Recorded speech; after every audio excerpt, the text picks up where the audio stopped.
Welcome to Power Up with NSA North Texas, a show about finding, hearing, and maximizing valuable insights from some of the world's leading business and lifestyle speakers.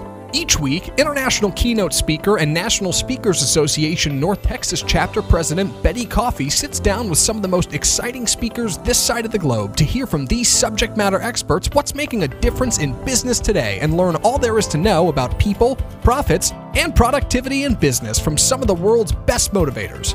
This is Power Up with NSA North Texas. And now, here's your host, Betti. Hi everyone, I'm Betti, the host and president of our NSA North Texas chapter. NSA is the National Speakers Association, and it is the premier organization for professional speakers. Our members reach audiences as authors, coaches, consultants, trainers, educators, and motivators, and we do that every day.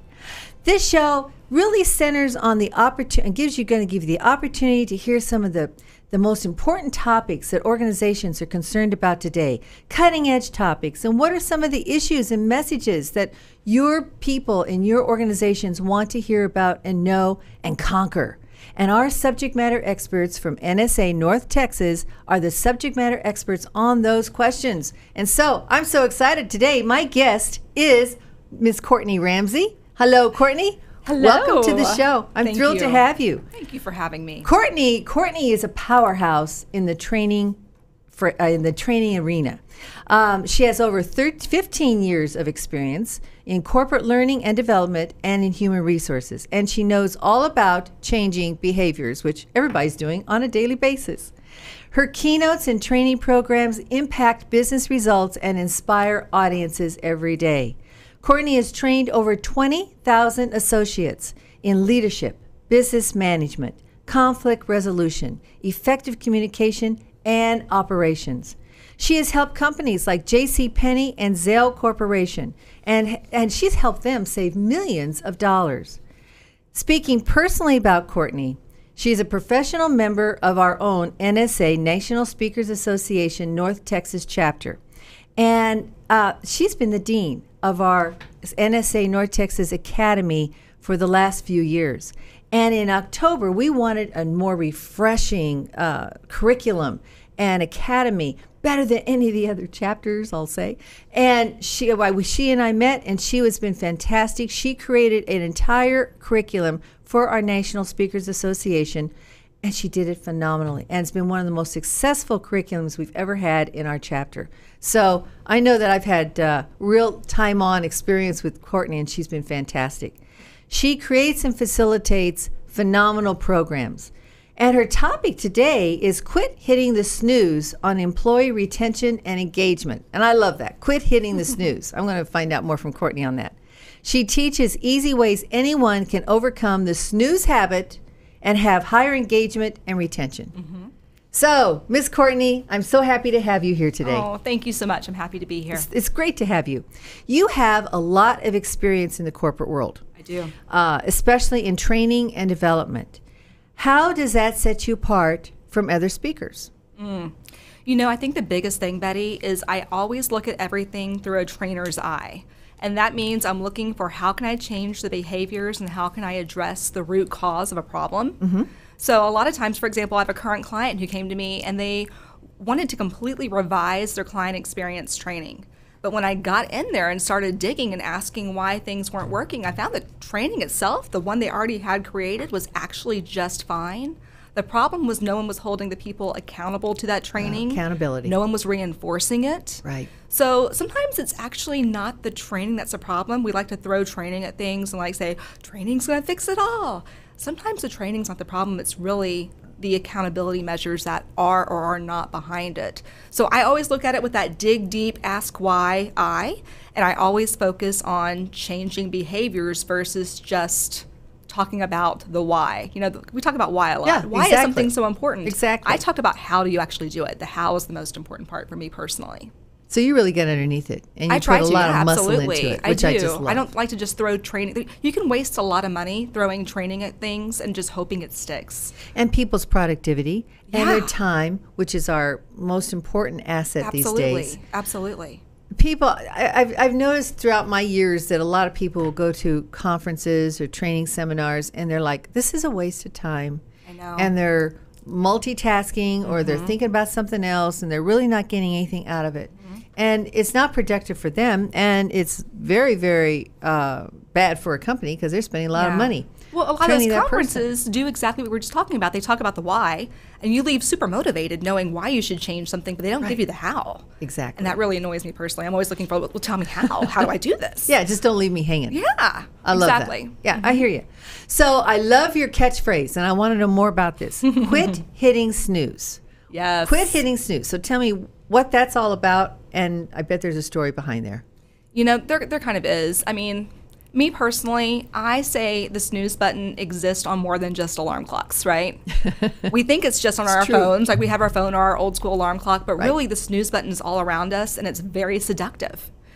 I feel like we hit the snooze button anytime we avoid doing something that we know is really best for us personally. It's best for our family. It's best for our team at work. But we avoid it because it's uncomfortable. Good point. Or we avoid it because we're afraid of upsetting other people and having some conflict in our lives. There are just things we keep hitting the snooze button on.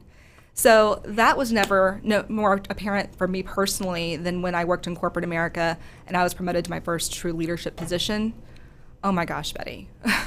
I was so overwhelmed because I was that classic case of the fantastic independent individual contributor, right? Right. Who didn't really know how to be a leader, but was put in that position anyway, without the training, without the reinforcement to go into it. That happens so much today. It happens every day. It's frightening. Keep going. Well, but it's annoying, right? Because it shouldn't happen. We should really do better for our people at work. But I was put in this position, and I found myself fighting all these fires. At least that's what I call it. I've heard people say whack-a-mole, right? You know, these things that come up that are important and urgent throughout the day, and you don't put emphasis on the things that matter, that really engage and retain your talent, your people, because you're too busy putting out fires over here, going to meetings, being on conference calls, getting an expense report done. And oh, by the way, you meant to have that tough conversation with your coworker 3 weeks ago, and now you're going on 5 weeks, and it's still an issue, right? Because you're hitting snooze on it. Loss of the effectiveness because you didn't act right away. Yeah, so that really started, you know, I'm like, I'm snoozing on things. Like, I really need to prioritize these things. And I started talking to a couple of friends at work about that same thing. I even said the snooze thing, and they all just lit up. Like, oh my God, that's it. I hit snooze on everything. And it wasn't just professional, it was personal too. Like, you hit snooze on going to the gym or changing your diet for the better. Yes. There's so many things that snooze analogy works with. And that's when I knew I had something that really resonated with an audience. And I decided to go with that as my kind of umbrella theme, if you will. I love that because it's very, very relatable and it makes sense. And we hit snooze way too often. In every aspect of our life. I love that. We really do. So tell me about some of the problems in organizations that you've encountered and some of the problems that you've been able to solve in really penetrating a company, getting in there, getting them off the snooze button. Right. How have you helped them? You know, the thing that we just talked about is the thing that I feel very passionate about trying to help and solve. So it kills me when I see people who are fantastic individual contributors being promoted up without that leadership training. So one aspect is when I go into companies who have those leaders who are just, they're spinning, they're drowning, they're overwhelmed. And I go in and either through usually a keynote or a training program, I give them some quick skills they can put into place immediately that will really help them further engage their team and be a better leader for their people. And I try to just make it simple. I kind of say, like, I'm the Cliff Notes for a leader, right? I just give you what you need to know right now. Let's focus on that. We can go deeper later, but for right now, here you go. The other time I would go into a client, and the other problem I helped solve is when you have a lot of people and you are doing the right thing for them. You are focusing on giving them the skills they need before they need them. Yes. So for example, I'm talking to a client right now. They have a group of 10 high potential employees. These are like the golden kids of this company. Fairly young, but not all of them. And they want to make sure that when these leadership positions come available, they can actually consider their internal talent, despite the fact they don't technically have leadership experience. They're bringing me in to put together a year-long training program. I love that. It's proactive. Yeah, I they're love being it. Thinking proactive. ahead, being proactive. Exactly. Love it. So we're going to talk about ways, those basic leadership skills, and then I'm going to challenge them to go back into their team and actually put those skills into play. So they do have some experience before they have to do it for a team.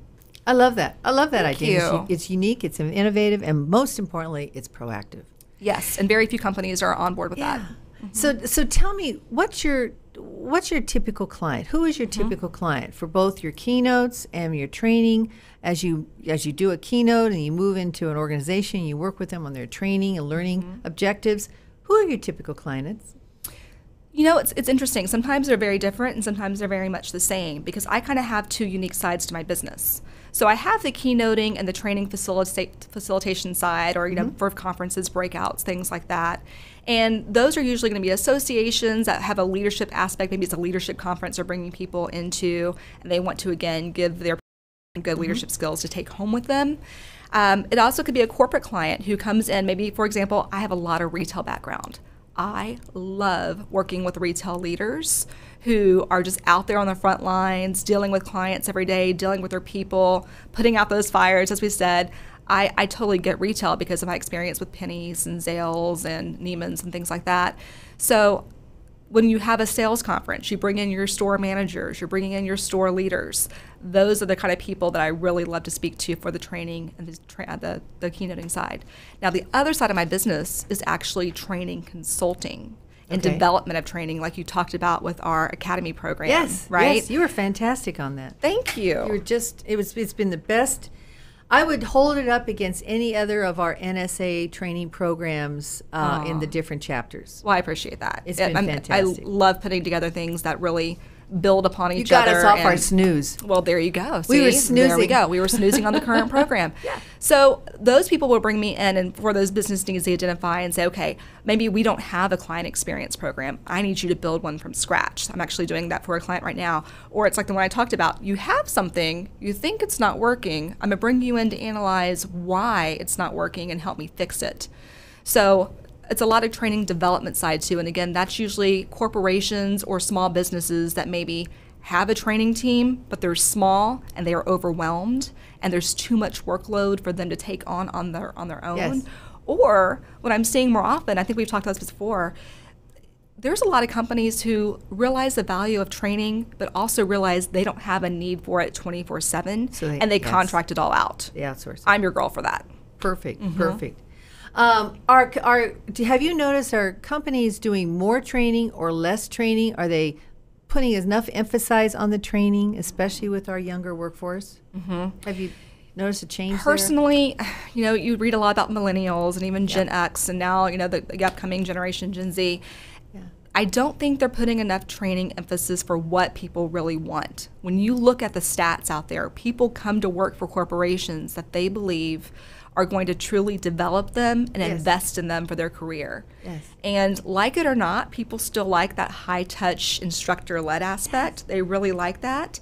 But they also like the just-in-time training. So having your cell phone available and being able to pull something up as you need it.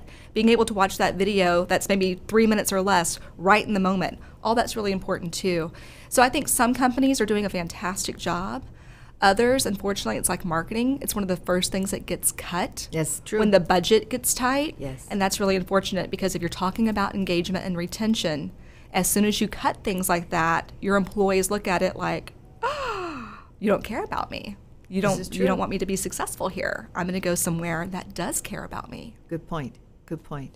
Okay, so talk to me also about incorporating crowdsourcing with some of your training programs. How do you do that? What is crowdsourcing? Let's talk about that first. You can Google it and people will tell you 1,000 different things. For me personally, the way I look at it is I like to use my audience and find out what they want to hear so I can customize my content to them. So for example, I did a recent keynote where the first part of the keynote was me talking about some of the most common things people snooze on at work. So we talked about tough conversations. We talked about not being authentic, like wearing a mask at work. We talked about not breaking out the status quo, things like that, where you get stuck in a rut and you're a little too scared to step out of that and do things differently. At the end of that keynote, I used a polling system on their phones to find out from the audience, which one of these do you want to hear more about? Which one do you want to take a deeper dive into? That's a great idea. And they got to choose it, and then we started getting into the how. So the first part was more about the why do we do these things? Then we got to do a deeper dive into how. So they got to leave that conference knowing at least 3 strategies they could go back home and implement as soon as they walked into their office door the next day. I love it. Your approach is so strategic, so detailed, so customized to the client. Yeah. It's interesting. You don't get that anymore as much. Well, I love what you're doing. It takes being more in this time. world. It's a heck of a lot of work, too. That's what I was going to say. Yeah. You know, this world, a lot of speakers will have a speech, and they might customize part of it, but they're not prepared to customize all of it. I do think I'm a little different in that way. That's wonderful. So what kind of, we talked about this, you put a lot of effort into it, you do a lot of research, you tailor, you customize, and then talk to me about what you leave the audience with. I like to, again, going back to what they take away, to me personally, it needs to be something that's more than just theory. This is a how-to. So for example, it might be a conversation starter. It might be a way, like literally, I'm going to give you a sentence and something to say in your first 10 seconds of trying to start having a tough conversation for you to have a better reaction from the person that you're speaking to, and also lay kind of the right foundation. So it might be something as specific as a conversation starter. It might be something that's a tool to use at home, a job aid they can use. A lot of times we get really customized in building a plan of action, especially in breakout sessions. We'll go through and we will take some time to really think through, using the resources in the room and what you learned in that class.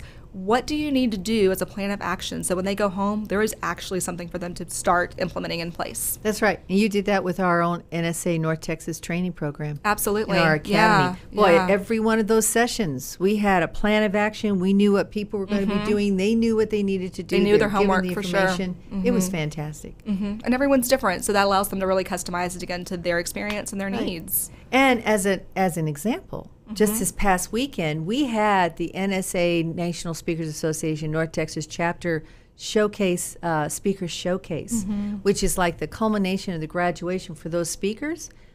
Oh my gosh, the level that we have coming out of the academy is fantastic. Right. And yeah, we've got some great people, but a lot of it was because of a great program.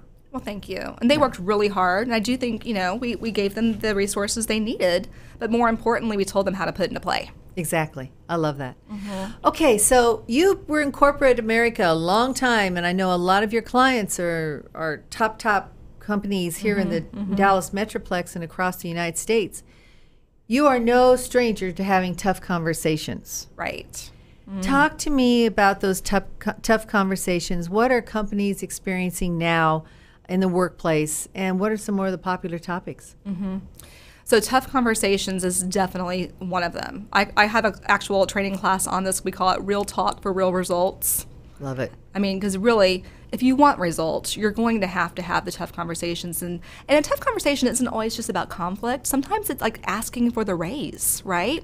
That's still a tough conversation that gets people really riled up. That's a big one out there. What do I do? Yeah. So, giving feedback to an employee, addressing a conflict with a coworker, all those things are so important because really, whether you're an independent contributor or you're a leader of people, it all boils down to your communication and whether or not you're actually communicating well and effectively.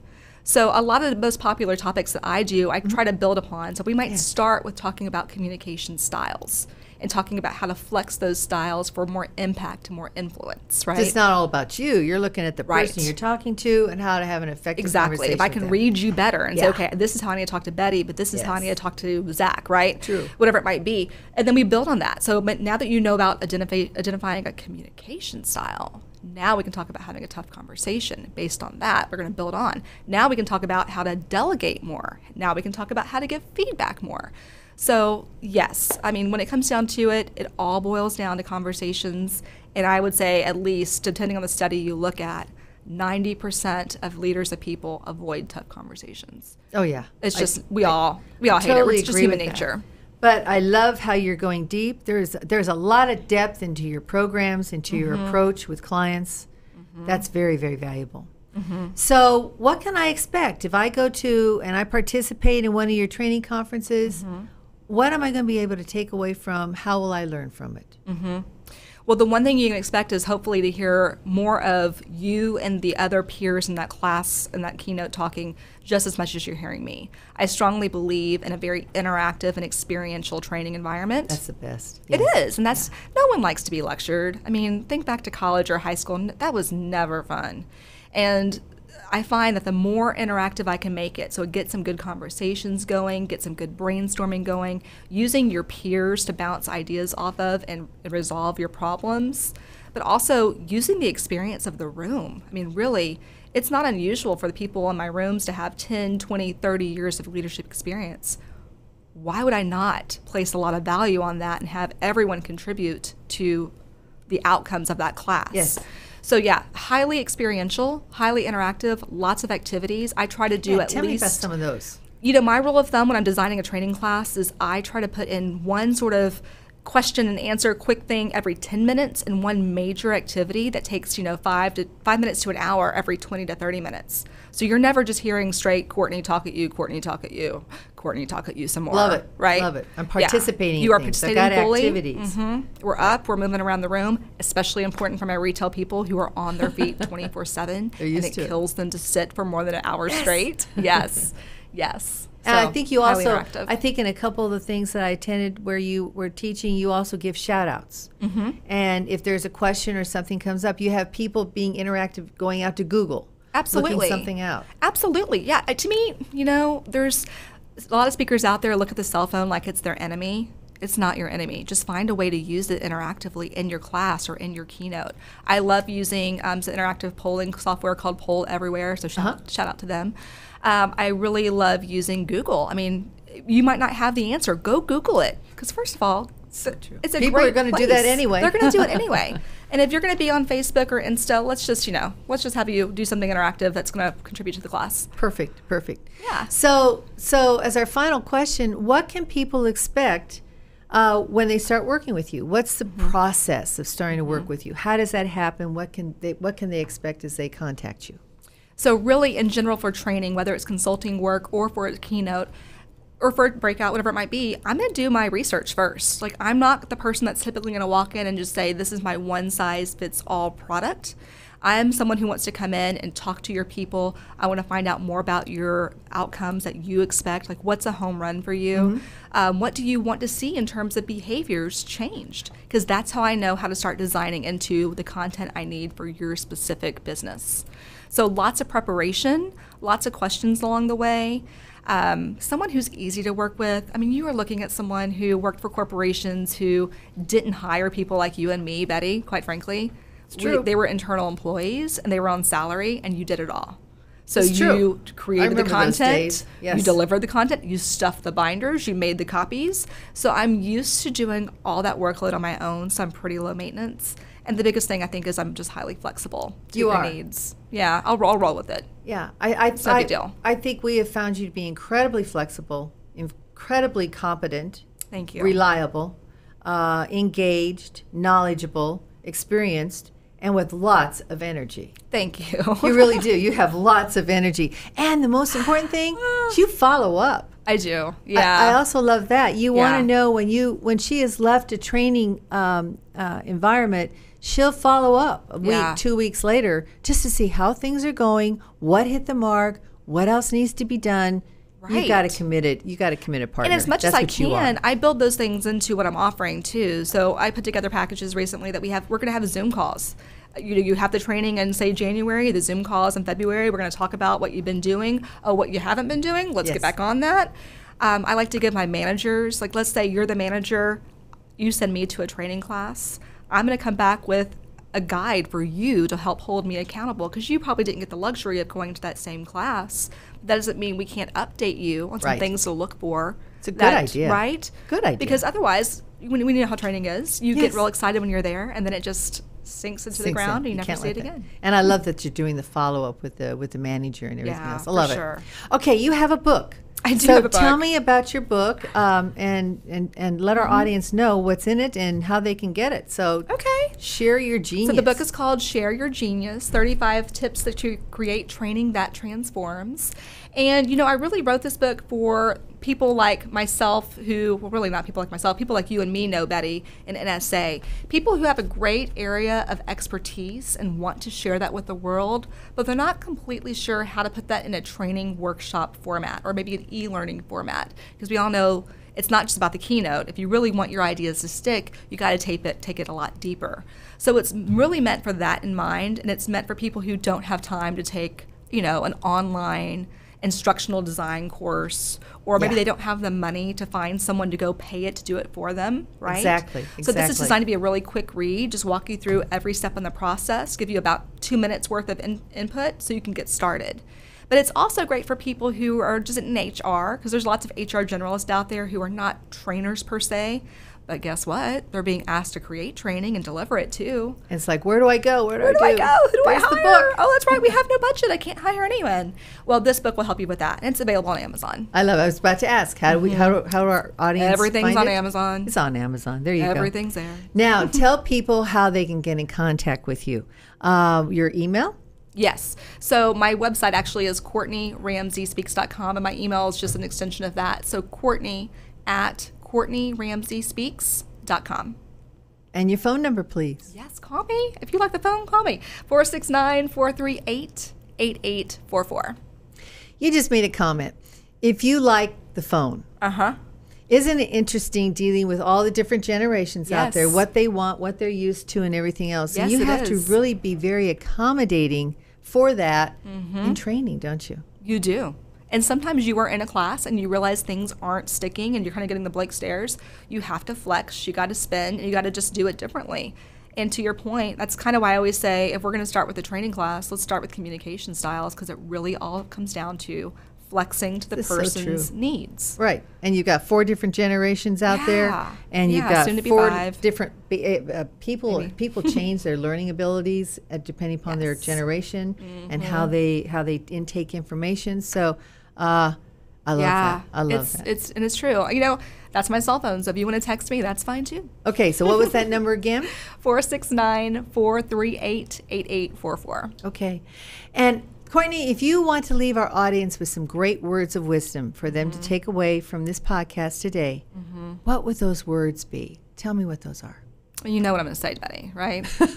I'd have to say quit hitting snooze. Absolutely. Get rid of the snooze. And whatever aspect. Most of the time when I say quit hitting snooze, people are, something comes to mind, right? There's something like, oh yeah, she's talking to me on this thing. You know what it is you have to do. Now, when it comes to engaging and retaining your talent at work, know that even though there are different generations in the workplace and we are different to a degree, still at our heart, at our central core, we all want the same things. We all want to feel like our manager believes in us and will partner with us. Yes. We want them to invest in our future and believe that we have the ability to move up.